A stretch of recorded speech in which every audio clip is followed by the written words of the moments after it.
निमित्ताने व्याख्यानाचं आयोजन करण्यात आलेलं आहे। मी आलेल्या सर्व मान्यवरांचं शब्दसमानांनी स्वागत करते व रयत शिक्षण संस्थेचे संस्थापक डॉक्टर पद्मभूषण कर्मवीर भाऊराव पाटील व लक्ष्मीबाई यांच्या प्रतिमेचे पूजन करण्याची विनंती मान्यवरांना करते।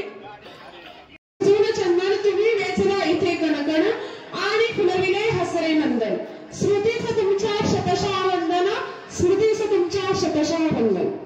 दीनदलितांसाठी ज्ञानदीप लाविला, पंखफुट्या पाखरांसाठी वटवृक्ष रोविला, जो वस्तीला आला त्यात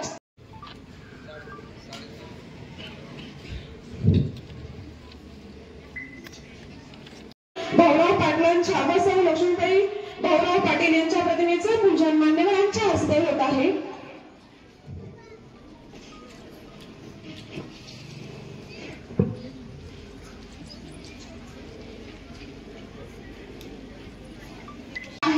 इतिहासाला लाभलेले ते स्मृतिस्थान आहे।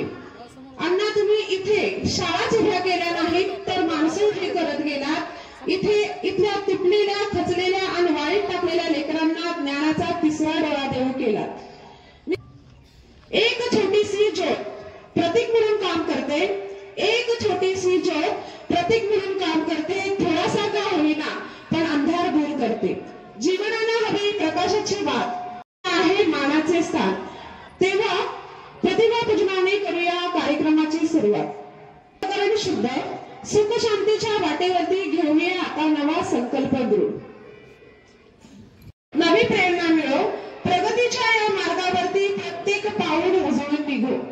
प्रमुख व्याख्याते माननीय मयूर भुजबळ साहेब यांचा सत्कार माननीय श्री दिगंबर दुर्गाडे साहेब यांच्या हस्ते होत आहे, तरी त्यांनी सन्मानाचा स्वीकार करावा अशी मी त्यांना विनंती करते।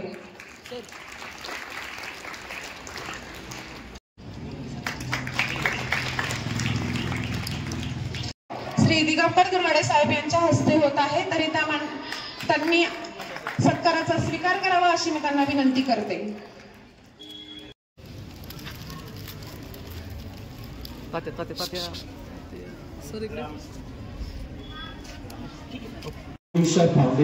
नवदिशा फाउंडेशन, पालक शिक्षक सहविचार संघ, महर्षी वाल्मिकी विद्यालय वारली तालुका पुरंदर आयोजित डॉक्टर निलेश शहा अतिदक्षता विभाग तज्ञ ऑस्ट्रेलिया यांच्या संकल्पनेतून आज या ठिकाणी व्याख्यानमालेचं आयोजन करण्यात आलेलं आहे। या व्याख्यानमालेसाठी व्यासपीठावर उपस्थित सन्माननीय व्याख्याते माननीय मयूर भुजबळ, सहाय्यक पोलीस आयुक्त तुर्भे विभाग नवी मुंबई, या ठिकाणी वेळात वेळ काढून म्हणजे फाउंडेशनच्या विनंतीला मान देऊन उपस्थित राहिले, त्याबद्दल विद्यालयातर्फे त्यांचं मनपूर्वक हार्दिक हार्दिक स्वागत।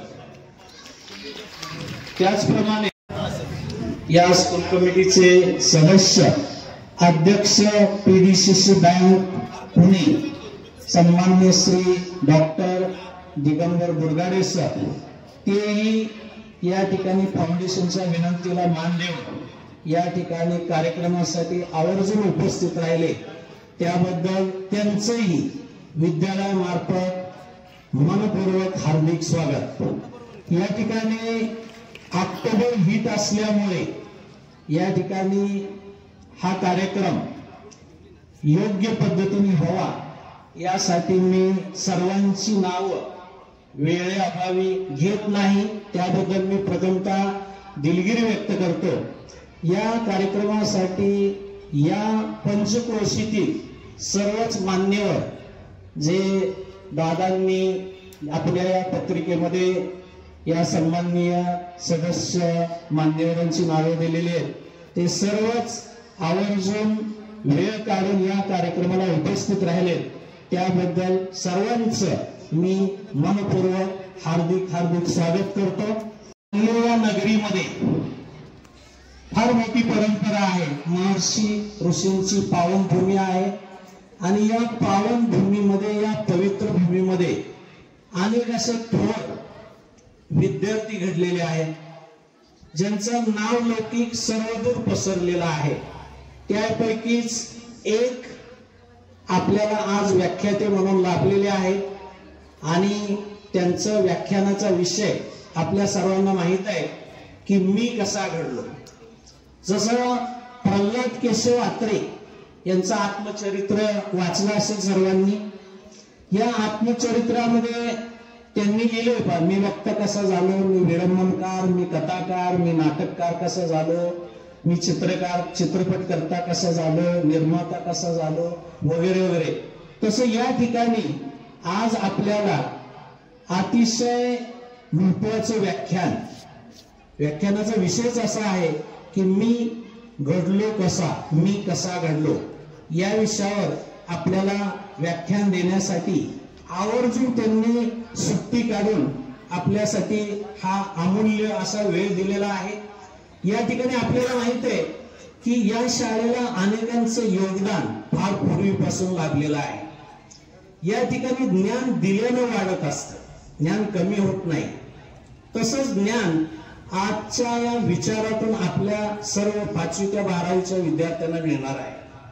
या ठिकाणी दुसरं उदाहरण घ्यायचं म्हणलं तर सरांचं, दुर्गाडे सर असतील, डॉक्टर निलेश असतील, सरपंच असतील, या गावचे आजी माजी सरपंच असतील, आजी माजी विद्यार्थी असतील, शिर्के साहेब असतील, संतोष हराळे साहेब असतील, स्कूल कमिटी असेल, व्यवस्थापन समिती असेल, शिक्षक पालक संघ असतील, पत्रकार मित्र असतील, या सर्व घटकांचं मोलाचं सहकार्य असतं.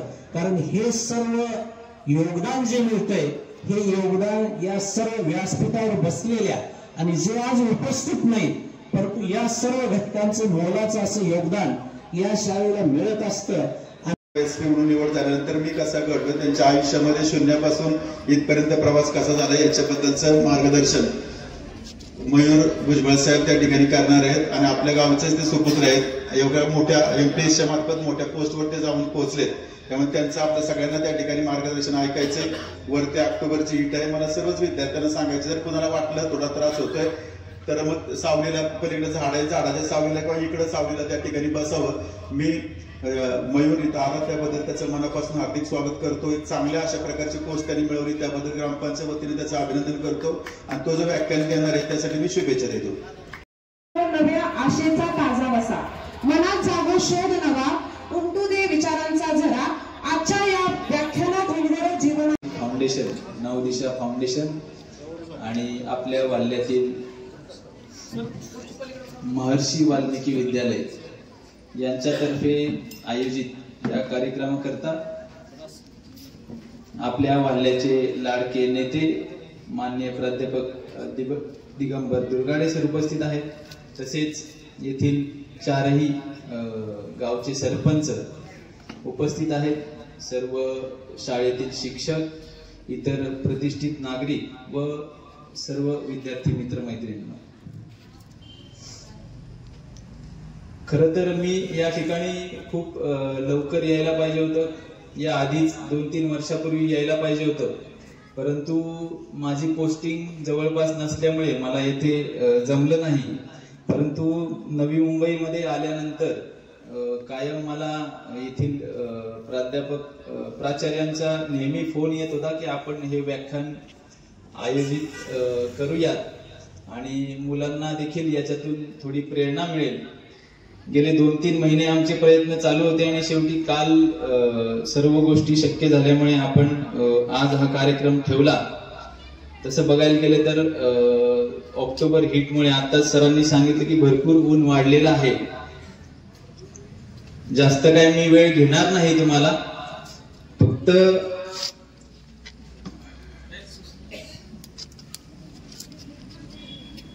मी काय व्याख्यान द्यायला इथे आलेलो नाही, तुमच्याशी गप्पा मारायला आलेलो आहे. आणि ज्या गोष्टी माझ्या आयुष्यात घडल्या त्या मी तुम्हाला फक्त सांगणार आहे आणि त्यातून आपल्याला काय काय घेता येईल त्या आपण नक्कीच घ्याव्यात. मग बारामतीतला आहे आणि माझे वडील सिद्धराम बाबा भुजबळ हे आपल्या वाल्यातील कामटवाडी येथील असून त्याच ठिकाणी माझं बालपण जवळपास मी बालवाडीपर्यंत त्या ठिकाणी होतो. त्या मारुती मंदिरातील बालवाडीमध्ये मी जायचो. परंतु वडील तालुका कृषी अधिकारी होते, त्याच्यामुळे त्यांची बदली ही त्या काळाचा ठाणे जिल्हा म्हणजे आताचा पालघर जिल्ह्यातील वाडा या ठिकाणी असल्यामुळे 1ली ते 4थीचं शिक्षण माझं वाडा येथील जिल्हा परिषदेच्या प्राथमिक शाळेमध्ये झालं. त्याच्यानंतर त्यांची बदली ही रायगड जिल्ह्यामध्ये कर्जत तालुक्यात झाली होती. 4थीचं शिक्षण माझं तिथे झालं आणि 2000 साली त्यांची बदली सासवड या ठिकाणी झाल्यानंतर पूर्ण कुटुंब आपलं सासवडमध्ये स्थायिक झालं आणि मी 5वीला सासवड येथील वाघिरे विद्यालय येथे प्रवेश घेतला. 5वी ते 10वी पर्यंत मी वाघिरे हायस्कूलमध्ये शिकत होतो. सर्वसामान्य विद्यार्थी आपल्यासारखाच. त्यावेळेस आपल्याला काही कळत नसतं की आपल्याला पुढे मोठं झाल्यावर काय व्हायचंय. आपण आजूबाजूच्या मुलांसोबत हसत खेळत शिकत असतो. कुठलंही ध्येय नसतं, कुठलेही विचार नसतात. त्याच पद्धतीने अभ्यास करत गेलो. फक्त अभ्यासामध्ये थोडा सिन्सिअर होतो. 10वी मध्ये मला त्या काळी 89% मार्क मिळाले. मी शाळेमध्ये 3रा आलो होतो. पण असं काही, मी व्हॉलीबॉल आणि क्रिकेट या दोन्ही खेळ खेळायचो. त्याच्यामध्ये मी शाळेच्या तसेच कॉलेजच्या देखील टीम मध्ये खेळलेलो होतो. 10वी झाल्यानंतर आपल्या इथे थोडासा एक ट्रेंड आहे की 10वी झाल्यानंतर पुण्यामध्ये शिकायला जायचं. 11वी 12वी पुण्यात करायची. परंतु आपला इकडचा भाग हा थोडा ग्रामीण असल्यामुळे आपल्या येथील बरीचशी मुले 11वी 12वीला पुण्यात जातात. परंतु तिथलं वातावरण कधी कधी त्यांना मॅच होत नाही आणि त्याच्यामुळे पुढची दिशा थोडीफार भरकटते. हाच विचार करून मी त्यावेळेस 11वी 12वीला देखील पुरंदर कॉलेज आपल्या सासवडचं जे आहे त्या ठिकाणी 11वी 12वीला ऍडमिशन घेतलं होतं. 11वी 12वी देखील त्याच पद्धतीने अभ्यास केला. फक्त 12वी मध्ये सर्व गोष्टी सोडून शेवटचे 2-3 महिने चांगला अभ्यास केला. कारण आपल्या सर्वांना माहिती आहे की आपल्या आयुष्यातलं सगळ्यात मोठ्या पायऱ्या कुठल्या असतात, तर एक पहिली असते 10वी आणि दुसरी असते 12वी. आणि आपल्याला सर्व बाजूने बंबार्डिंग चालू असतं की 12वीत चांगले मार्क मिळाले की तुमचं आयुष्य सोपं होतं. 12वीत एकदा चांगले मार्क मिळाले की तुमचं सगळं करिअर सेट होतं. आणि तेच ऐकून आपण ठीक आहे बाबा असं सर्व आपल्या घरातले सांगत असतात, आपले शिक्षक सांगत असतात, आपले वरिष्ठ सांगत असतात. त्या पद्धतीने मग आपण थोडंफार त्यांचं ऐकून सिन्सिअरली अभ्यास करतो.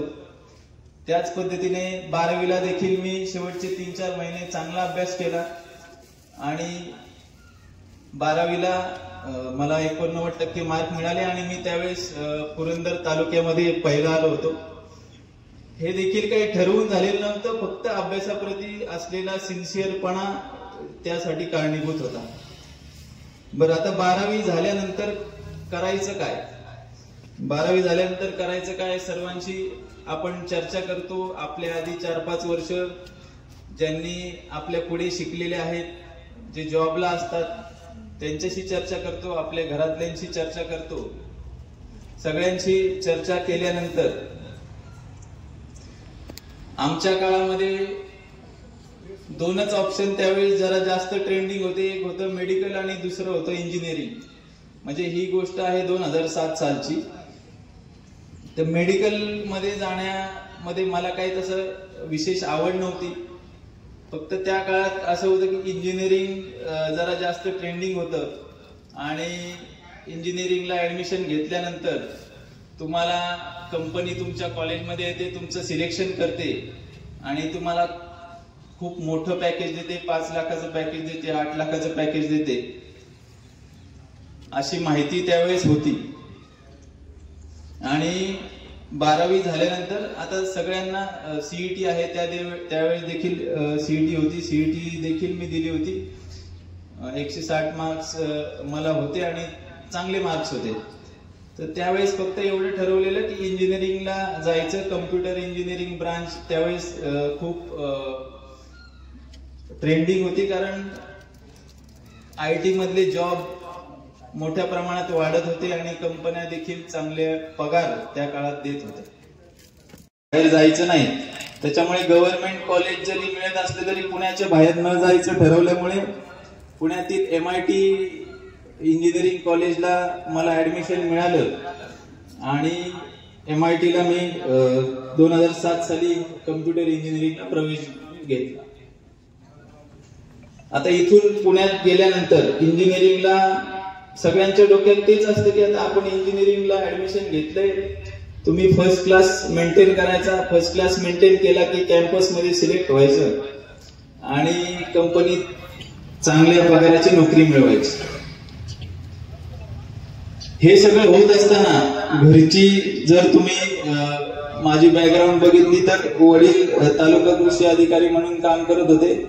मित्र, आजूबाजूचं वातावरण हे बघता त्या काळात मी कधीही या गोष्टीला महत्व दिलं नाही, कारण मी नेहमी बघायचो की माझे सिनियरला 8-9 लाखाचं पॅकेज मिळतंय, ते अमेरिकेत जात आहेत, चांगली नोकरी करतायत, तिकडे ते अजून चांगले पैसे आहेत, तर आपल्या आजूबाजूचे जे मित्र करतायत तेच आपण करूया. अशा पद्धतीने 4 वर्षाचं इंजिनिअरिंग पूर्ण झालं. माझं कॅपजेमिनी या IT कंपनीमध्ये माझं सिलेक्शन झालं होतं, चांगले पॅकेज देखील मला मिळालं होतं आणि इंजिनिअरिंग झाल्यानंतर लगेच 1 महिन्यामध्ये माझं जॉईनिंग मुंबईमध्ये आलं आणि त्या ठिकाणी मी सॉफ्टवेअर इंजिनियर म्हणून जॉईन झालो होतो. या ठिकाणी जॉईन केल्यानंतर माझे बरेचसे मित्र म्हणजे जे माझ्यासोबत इंजिनिअरिंगला होते त्यांनी काही लोकांनी माझ्यासोबत जॉब केला, काहींनी 1 वर्ष जॉब करून पोस्ट ग्रॅज्युएशन करण्यासाठी MS करण्यासाठी अमेरिकेमध्ये गेले. अमेरिकेमध्ये 2 वर्ष MS केलं आणि त्यानंतर अमेरिकेमध्ये अतिशय चांगल्या पगाराची म्हणजे आपल्या इथले 40-50 लाख रुपये पॅकेज त्यांना मिळालं. मग त्यावेळेस मला वाटायला लागलं की आपण देखील PG केलं पाहिजे, MS केलं पाहिजे. परंतु मी मगाशी सांगितल्याप्रमाणे घरच्यांची कायम इच्छा होती की तुम्ही इंजिनिअरिंग सेक्टरमध्ये काम न करता स्पर्धा परीक्षेचा अभ्यास करून समाजासाठी काहीतरी आपल्याला काम करता येईल अशा पद्धतीने सरकारी अधिकारी बनावं. आणि ज्या वेळेस मी मुंबईवरून घरी यायचो तर प्रत्येक वेळेस मला ते बोललं जायचं की सरकारी नोकरी आणि खासगी नोकरीमधला फरक काय आहे. ज्यावेळेस तुम्ही सरकारी नोकरी करत असता त्यावेळेस तुमची समाजाप्रती एक जबाबदारी असते. तुम्हाला आपल्या आजूबाजूच्या लोकांकरता काम करता येतं, विविध योजना राबवता येतात, समाजाला न्याय देण्याचा प्रयत्न करता येतो. तसं तुम्ही प्रायव्हेट नोकरी करता जर काम करत असाल तर त्या कंपनी करता तुम्ही काम करत असता, समाजाप्रती एवढा विचार आपल्या येत नाही. अशा पद्धतीने मला नेहमीच सांगितलं गेलं की सरकारी नोकरी करून आपण समाजासाठी काहीतरी करू शकतो. पण सॉफ्टवेअर इंजिनिअरिंगचा ज्यांना ऊन लागत असेल, मी MS करा किंवा याच ठिकाणी नोकरी करून चांगलं पॅकेज मिळवा. सर्व माझं आजूबाजूचं वातावरण बघितलं तर सर्व मित्र चांगल्या ठिकाणी जॉबला होते, चांगलं पॅकेज कमवत होते. फक्त घरचं वातावरण तसं म्हणत नव्हतं. घरच्यांचं म्हणणं होतं की तुम्ही MPSC ची परीक्षा दिली पाहिजे आणि त्यासाठी प्रयत्न केले पाहिजे. सॉफ्टवेअर इंजिनिअरिंगचा जॉब बघता 10 ते 12 तास त्या ठिकाणी जॉब करायचा आणि याच्या आधी मी कधी MPSCचं कुठलंही पुस्तक वाचलं नव्हतं किंवा कुठलाही सिलेबस किंवा कुठल्याही प्रकारचा अभ्यास त्या बाबतीत केलेला नव्हता. परंतु घरच्यांचा म्हणण्याचा विचार थोडाफार मी केला आणि त्यानंतर मी घरच्यांना एकच विनंती केली की मला दोन्ही गोष्टी एका वेळेस करणं शक्य होणार नाही. मला जर MPSC पूर्ण तयारीने करायची असेल, पूर्ण ताकदीनिशी करायची असेल, तर मला दोन्हीपैकी एकच गोष्ट करावी लागेल. एकतर मला जॉब सोडून अभ्यास करावा लागेल किंवा मग मला MPSC करता येणार नाही.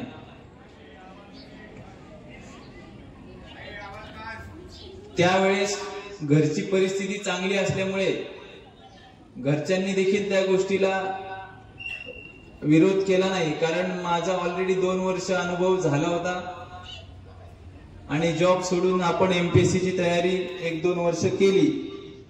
समजा काही त्याच्यामध्ये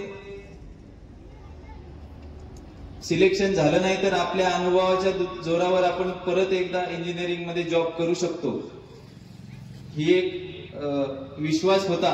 आणि त्या गोष्टीवर मी सॉफ्टवेअर इंजिनिअरिंगचा जॉब सोडला आणि पुण्यामध्ये MPSCच्या अभ्यासाकरता आलो. त्यावेळेस अशी परिस्थिती होती की MPSC म्हटलं की पुणे आणि UPSC म्हटलं की दिल्ली, या 2च ठिकाणी मुलं अभ्यास करायची आणि त्याच ठिकाणी भरपूर क्लासेस उपलब्ध होते.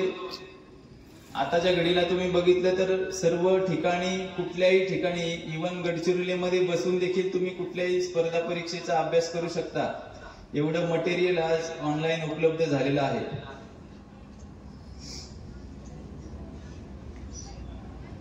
पुण्यात आल्यानंतर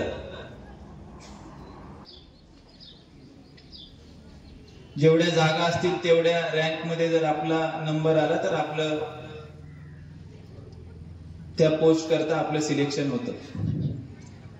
2014 साली जास्त काय अभ्यास केलेला नव्हता, त्याच्यामुळे पूर्व परीक्षा मी पहिल्या वर्षी पास होऊ शकलो नाही. परंतु अभ्यास चालू ठेवला. 2015 साली पूर्व परीक्षा दिली. पूर्व परीक्षेमध्ये चांगले मार्क आले. MPSCचं एक चांगलं आहे की तुम्ही पूर्व परीक्षा दिली की तुमच्याकडे लगेच त्या दिवशी आन्सर की मिळते आणि तुम्ही पूर्व परीक्षा पास होणार आहे का नाही हे तुम्हीच ठरवू शकता किंवा तुम्हाला अंदाज येतो. पूर्व परीक्षेला चांगले मार्क होते. मुख्य परीक्षेची तयारी केली आणि मुख्य परीक्षेला देखील बऱ्यापैकी मार्क आले होते आणि 2015च्याच याच्यामध्ये मुख्य परीक्षा देखील मी पास झालो आणि इंटरव्ह्यू करता सिलेक्शन माझं झालं होतं. फेब्रुवारीमध्ये इंटरव्ह्यू झाले आणि एप्रिलमध्ये निकाल लागला. माझं MPSC मध्ये नगरपालिका मुख्याधिकारी वर्ग 2 या पोस्ट करता माझं सिलेक्शन झालं होतं. दुसऱ्याच वर्षी सिलेक्शन झाल्यामुळे बऱ्यापैकी कॉन्फिडन्स वाढला होता आणि नगरपालिका मुख्याधिकारी अतिशय चांगली पोस्ट आहे. आपल्याला त्या शहरामध्ये वेगवेगळ्या योजना इम्प्लिमेंट करता येतात, एवढा निधी आपल्याला वापरायला मिळतो, लोकांच्या विविध सेवा आपल्याला राबवता येतात आणि त्याचं जॉईनिंग लगेच ऑगस्ट मध्ये झालं होतं. ती पोस्ट मी जॉईन केली. परंतु सगळ्याच गोष्टी आपल्या मनासारख्या होत नाहीत. आपल्याला वाटतं की आपण पुण्यात राहायला आहोत तर आपलं नोकरी देखील पुण्याच्या आजूबाजूला असावी.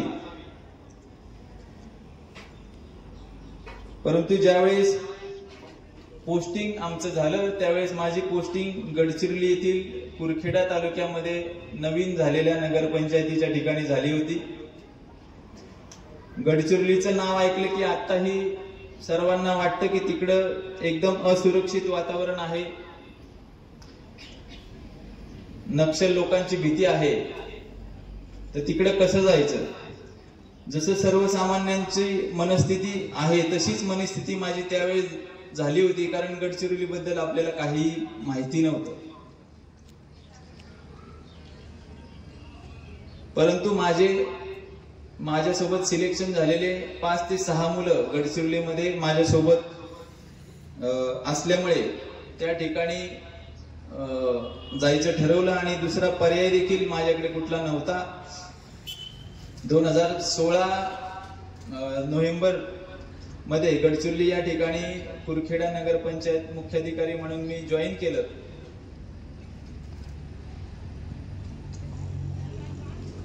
दोन 2017, 18, 19 3 वर्ष मी त्या ठिकाणी होतो. परंतु जी पोस्ट मिळाली होती ती क्लास 2 पोस्ट होती आणि पूर्ण परीक्षेचा अंदाज आल्यामुळे आपण परत एकदा परीक्षा देऊन आपण क्लास 1 पदासाठी प्रयत्न करावे असं वाटलं आणि त्या ठिकाणी काम करत असताना अभ्यास देखील चालू ठेवला. त्या ठिकाणची लोकसंख्या कमी असल्यामुळे इकडच्या प्रमाणात काम थोडंफार कमी होतं, त्यामुळे अभ्यासाला वेळ मिळायचा. 2018 साली पुन्हा एकदा मी MPSC ची परीक्षा दिली. त्यावेळेस देखील प्री, मेन्स आणि इंटरव्ह्यू या तिन्ही गोष्टी मी 2018 मध्ये क्वालिफाय झालो होतो आणि 2018 साली चांगले मार्क मिळाल्यामुळे MPSC मध्ये मला DYSP हे पद मिळालं आणि त्या वर्षी DYSP च्या 2च जागा होत्या, त्यातील 1 जागा मला मिळाली होती.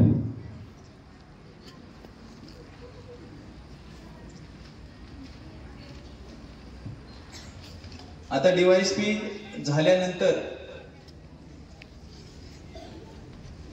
त्याचं देखील ट्रेनिंग 2019 साली झालं आणि ट्रेनिंग DYSP या पदाचं ट्रेनिंग 2 वर्षाचं असतं. 1 वर्ष अकॅडमी नाशिक या ठिकाणी करावं लागतं आणि 1 वर्ष प्रोबेशनचं असतं. नशिबाने मला त्यावेळेस प्रोबेशन मध्ये पुणे ग्रामीण याच ठिकाणी जिल्हा मिळाल्यामुळे आपल्याला पुणे जिल्ह्यात काम करता आलं. आता एकदा गडचिरोली केलं असल्यामुळे मला परत काही गडचिरोलीला जावं लागणार नाही अशा आशेमध्ये मी होतो. परंतु आमची DYSP ची बॅच छोटी असल्यामुळे आणि पोलीस विभागामध्ये एक आहे PSI म्हणून आपलं सिलेक्शन झालं किंवा DYSP म्हणून सिलेक्शन झालं, तर तुम्हाला जर गडचिरोलीची हिस्ट्री थोडीफार माहिती असेल तर गडचिरोलीमध्ये नक्षलवाद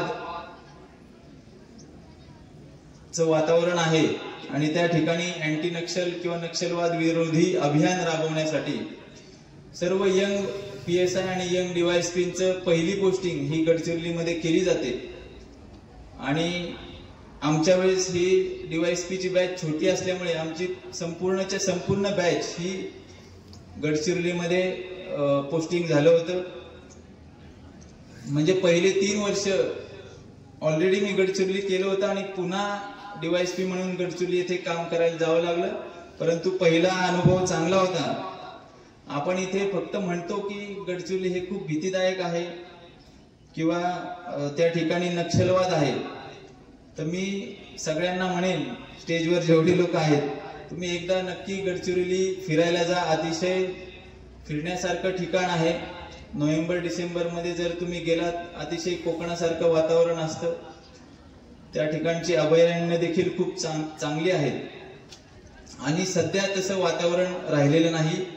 सामान्य माणसाला त्या ठिकाणी कुठलाही धोका नाही. त्यामुळे नक्कीच सर्वांनी एकदा गडचिरोली बघितलं पाहिजे.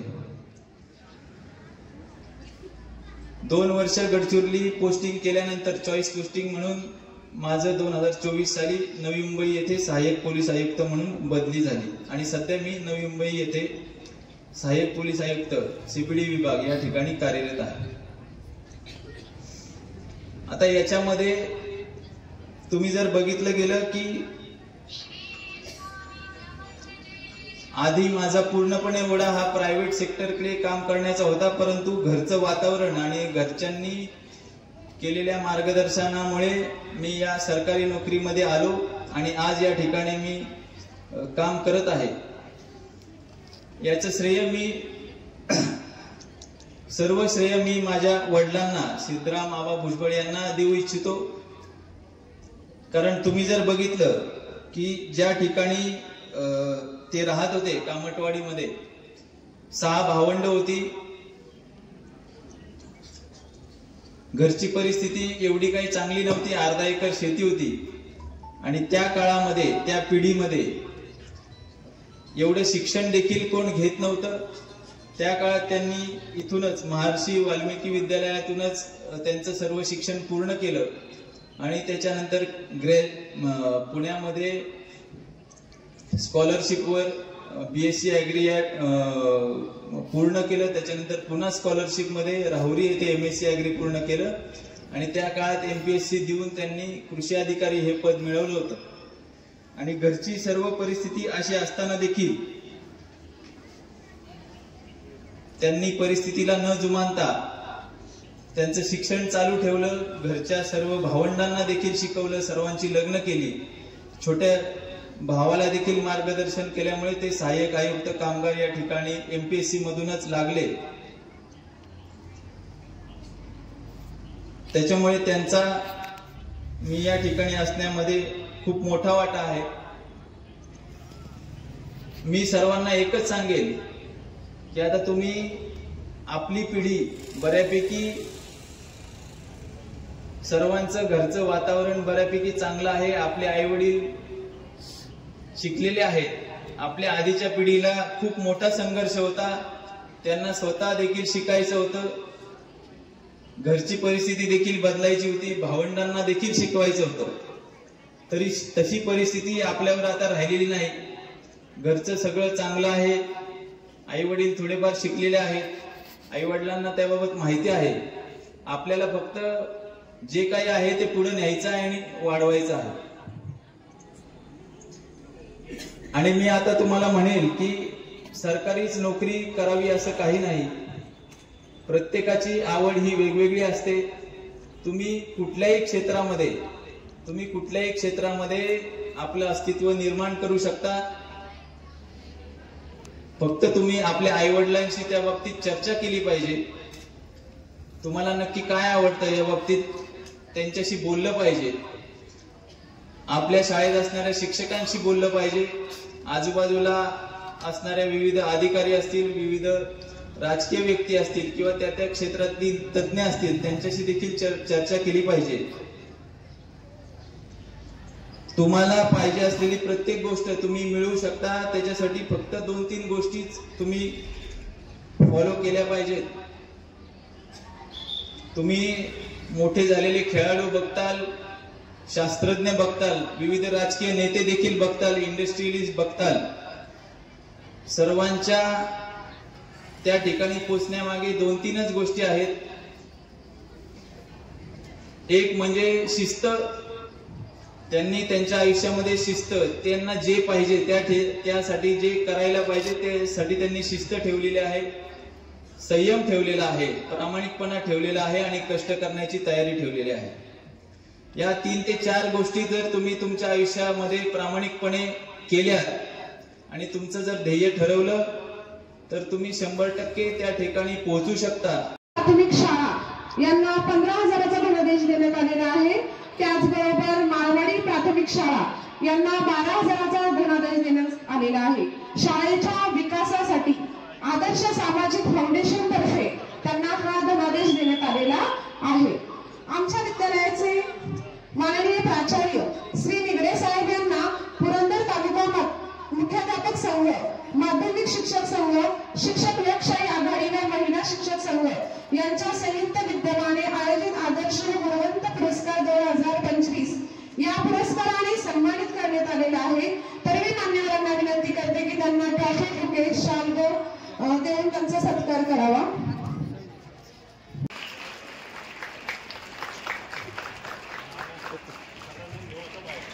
अतुल गायकवाड सर आहेत.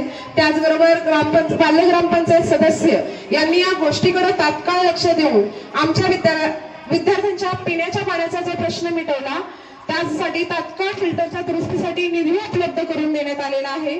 जवळजवळ 25,000 रुपये खर्च यासाठी सांगण्यात आलेला होता आणि हा खर्च जो आहे तो माननीय सरपंच श्री अतुल गायकवाड सर व त्यांची जी टीम आहे या सगळ्यांनी मिळून केलेला आहे. त्याबद्दल त्यांचा आम्ही महर्षी वाल्मिकी विद्यालयामार्फत हार्दिक असं आभार मानतो आणि त्यांचा सत्कार करतो. त्यांच्या सगळ्या टीम, अतुल गायकवाड साहेब आणि सर्व सदस्य उपसरपंच माननीय सौ सम्राज्ञी लंबाते यांचा सन्मान विद्यालयाच्या मार्फत करण्यात येत आहे। कारण अतिशय महत्त्वाचं म्हणजे त्यांनी आमच्या विद्यार्थ्यांच्या पिण्याच्या पाण्याचा प्रश्न मिटवलेला आहे।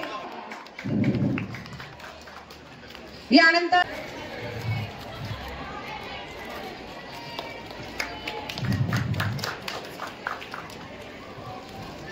धन्यवाद साहेब।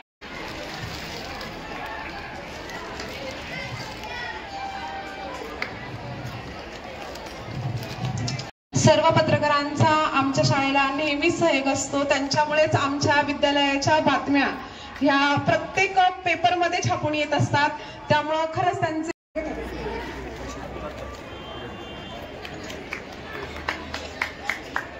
यानंतर सर्वांना अभिमान वाटेल असे आपले वाल्यगावचे सन्माननीय मयूरजी भुजबळ, जे सध्या असिस्टंट कमिशनर नवी मुंबई येथे कार्यरत आहेत, त्यांचं मार्गदर्शन आपल्या शाळेतील विद्यार्थ्यांना लाभावं या उद्देशानं नवदिशा फाउंडेशन आणि आदर्श सामाजिक फाउंडेशन यांच्या संयुक्त विद्यमाने आजचा हा कार्यक्रम या ठिकाणी घेतला।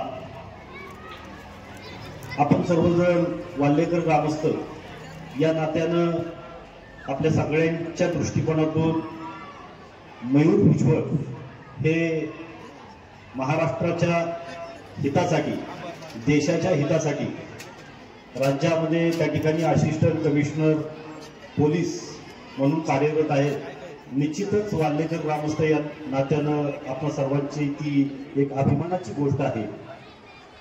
ज्यावेळेस ते DYSP झाले, ज्यावेळेस ते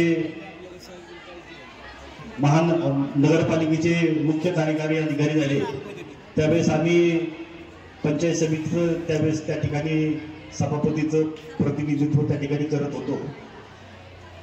पोस्टरला बॅनर त्यावेळेस वाल्हेगाव असेल, सासवड असेल, जेजुरी असेल या ठिकाणी त्यावेळेस त्यांचे पोस्टर बॅनर लागायचे।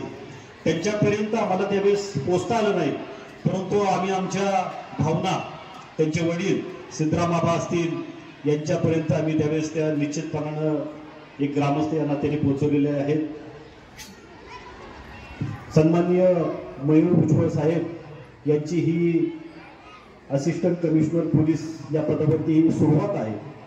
अजून आपल्याला ज्या पद्धतीनं या राज्यामध्ये विश्वास नांगरे पाटील साहेब होते आणि त्यांनी ती सुरुवात ज्यावेळेस पोलीस अधीक्षक या नात्याने केली आणि त्या ठिकाणी त्यांचं कार्य हे DG पर्यंत पोहोचलं, निश्चितच आम्हाला सुद्धा त्या ठिकाणी एक अभिमान आहे आणि आम्ही सुद्धा भविष्यामध्ये मयूर भुजबळ साहेबांना DG या पदापर्यंत पोहोचलेलं म्हणजे निश्चितपणाने आम्ही पाहू शकतो अशी खात्री त्या ठिकाणी आम्हाला सगळ्यांना निश्चितच आहे।